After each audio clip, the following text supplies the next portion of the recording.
सर्दियों का सीज़न बहुत ही हेल्दी रहता है और इसी हेल्दी सीज़न में अगर आपको आपकी हेल्थ को नेक्स्ट लेवल पे लेके जाना है तो ये आयुर्वेदिक लाइफस्टाइल फॉलो करना ज़रूर शुरू कीजिए।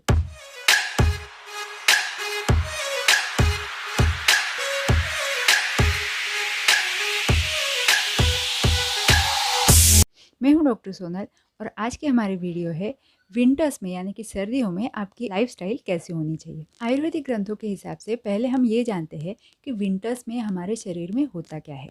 बेसिकली विंटर्स में बाहर सर्दी ज़्यादा रहती है तो हमारी बॉडी की जो हीट होती है वो ज़्यादा बाहर नहीं निकल पाती और वो बॉडी के अंदर ही रह जाती है और इस वजह से हमारी बॉडी में अग्नि बढ़ता है। अग्नि का मतलब भूख। हमें भूख बहुत ज़्यादा महसूस होती है। विंटर्स में भूख ज़्यादा भी लगती है और बहुत ज़ोरों की भी लगती है, यानी इसे हंगर पैंग्स भी बोलते हैं। हंगर पैंग्स मतलब सडन और बहुत ज़ोरों की भूख लगना। ये हंगर पैंग्स जो है आपको अर्ली मॉर्निंग भी आ सकते हैं, रात को भी आ सकते हैं। तो आयुर्वेद की ग्रंथकारों ने ये बताया है कि आपको आपकी क्षुधा यानी आपकी भूख को सबसे पहले शांत करना है। नॉर्मली आयुर्वेद में कभी भी आपको बेवक्त खाना खाने के लिए मना ही किया हुआ है, लेकिन सर्दियों में खास करके अगर आपको भूख महसूस होती है तो आपको खाना है। अदरवाइज आपके शरीर में वात और पित्त दोनों भी बढ़ सकता है, शरीर में ड्राइनेस हो सकती है। तो डाइट में क्या लेना चाहिए सर्दियों में ये जानते हैं। डाइट में जो स्पेसिफिक चीज़ें आयुर्वेद में बोली है कि जो कि आपकी सर्दियों की डाइट में होना ही चाहिए, उसमें से फर्स्ट है गुड़, क्योंकि गर्म रहता है, कफ को पिघलाने का काम करता है। सेकंड है गोधूम पिष्ट यानी कि गेहूं का आटा। तो आप रवा भी यूज़ कर सकते हैं या गेहूं का आटा भी यूज़ कर सकते हैं। मैदा वगैरह ये चीज़ें अवॉइड कीजिएगा, लेकिन गेहूं का आटा आप ज़रूर आपके डाइट में लेना। रोटी तो वैसे भी हम रोज़ ही खाते हैं, लेकिन जो भी आप सर्दियों के लिए कुछ लड्डू या कुछ मिठाइयाँ गेहूं के आटे से बना सकते हैं, हलवा बना सकते हैं, तो इससे आपका पेट भी भर जाएगा और गेहूं की गुण भी आपको मिलेंगे। उसके बाद आता है माश यानी कि उड़द। तो उड़द की दाल जो रहती है वो पचने को थोड़ा सा हेवी रहती है, तो इसीलिए विंटर्स में इसे खाना अच्छा माना जाता है। फिर दूध।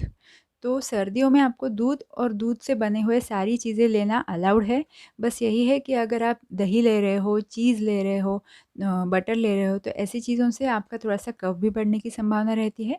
आप आपकी हेल्थ को देखते हुए ये सारी चीज़ों को लेना है। सर्दियों में जैसे जैसे आप आगे जाएंगे यानी कि नवंबर, दिसंबर, जनवरी, फरवरी, तो आगे आगे आपकी शरीर में रुक्षता यानी ड्राइनेस जो है वो बढ़ती जाएगी। इसीलिए आपको आपकी डाइट में घी का इस्तेमाल करना बहुत ही सही रहेगा। आपके दोनों लंच और डिनर में आप एक एक चम्मच गाय का घी ज़रूर इस्तेमाल कर सकते हैं। आयुर्वेद में रसायन नाम का एक बहुत ही अच्छा कंसेप्ट बताया हुआ है। वैसे तो ये कंसेप्ट बहुत ही डीप है, लेकिन इन शॉर्ट अगर मैं आपको बताना चाहूँ तो रसायन जो है हमारे शरीर के लिए टॉनिक के जैसा काम करते हैं।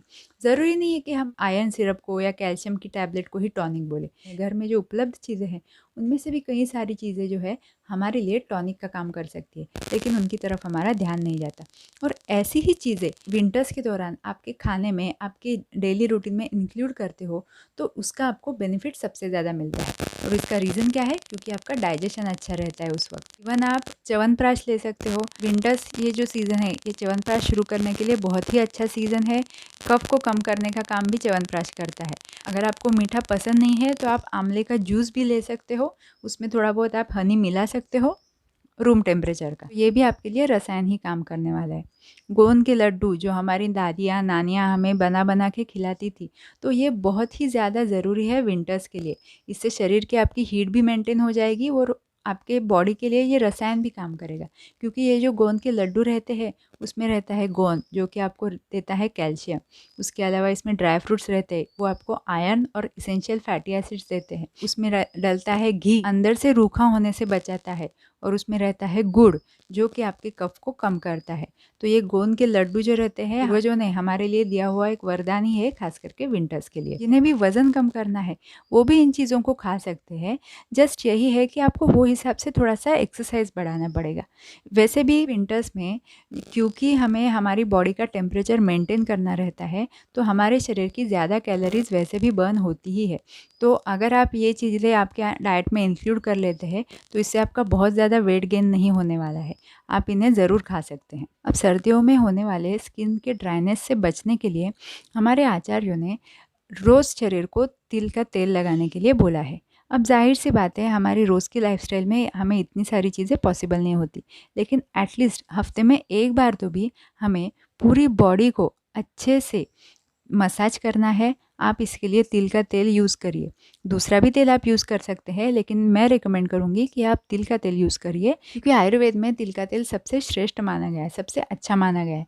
तो इससे जो आपको रिज़ल्ट मिलेंगे वो बाकी तेलों से आपको शायद ना मिल पाए। मसाज आपको पूरी बॉडी पे तो करना ही है, उसके अलावा आपको सर को भी मसाज करना है। ये मसाज करने के बाद आपको गर्म पानी से नहाना है, तो इससे आपकी दोनों चीज़ें हो जाएंगी।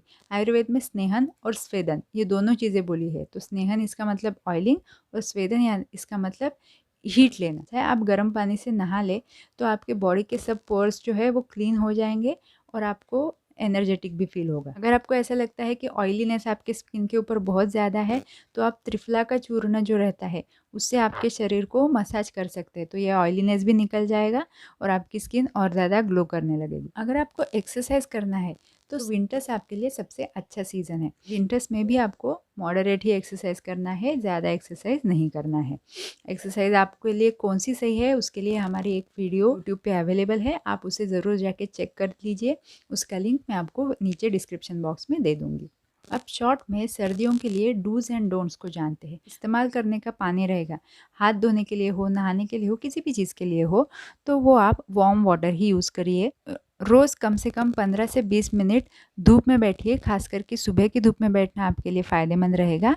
उस सुबह के धूप के बेनिफिट्स का भी एक वीडियो हमारा यूट्यूब पे अवेलेबल है, उसका लिंक भी मैं आपको डिस्क्रिप्शन में दे दूँगी। उसके बाद आपको स्टीम लेना सही है। आयुर्वेद में भी आपको दिन भर पैरों में कुछ चप्पल या सॉक्स ये पहनने को ही बोला है। आपको हमेशा आपके पैरों में कुछ ना कुछ पहन के ही रहना है। खिड़कियाँ, दरवाजे जिनमें से भी आपकी ज़्यादा हवा आती है, ठंडी हवा आती है, वो आपको बंद करके ही रखना है, जिससे कि सर्दियों की आपको ज़्यादा तकलीफ ना हो। सर्दियों में आपको मधुर यानी कि मीठा, गुरु यानी कि जो पचने को भारी हो, और स्निग्ध यानी कि जिसमें भी ऑयल या घी डला हुआ है, ऐसी चीज़ें खाना बताया गया है। अब सर्दियों के लिए डोंट्स क्या है, यानी कौन सी चीज़ें आपको सर्दियों में नहीं करना है। तो सबसे पहली बात, सर्दियों में आपको वातावर्धक अन्नपान नहीं करना है। वातावर्धक इसका मतलब जो भी चीज़ें ड्राई है या शरीर में रूखापन पैदा करती है वो आपको नहीं लेना है। इस आपको कम खाना नहीं खाना है, यानी आपको आपका पेट खाली नहीं होना चाहिए। प्रवात यानी पैरों की जो हवा चलती है उसमें आपको बिल्कुल नहीं जाना है। कभी भी सर्दियों में आपको बहुत ज़्यादा हेवी एक्सरसाइज नहीं करना है, क्योंकि इसकी वजह से स्ट्रोक, हार्ट अटैक इसके भी चांसेस बढ़ सकते हैं। हालांकि सर्दियों का जो सीज़न होता है वो काफ़ी हेल्दी होता है, लेकिन फिर भी कोई कोई बीमारी ऐसी है जो खास करके सर्दियों में ही अपना सर ऊपर निकालती है। तो इन बीमारियों के लिए हम और एक वीडियो लेके आने वाले हैं। इनमें सर्दियों में होने वाली स्पेसिफिक बीमारियाँ और उनसे बचने के लिए आप क्या कर सकते हैं वो डिस्कस किया जाएगा। तो प्लीज़ चैनल को अभी से सब्सक्राइब करके रखिएगा, ताकि वो वीडियो भी आपसे मिस ना हो जाए। Thank you so much.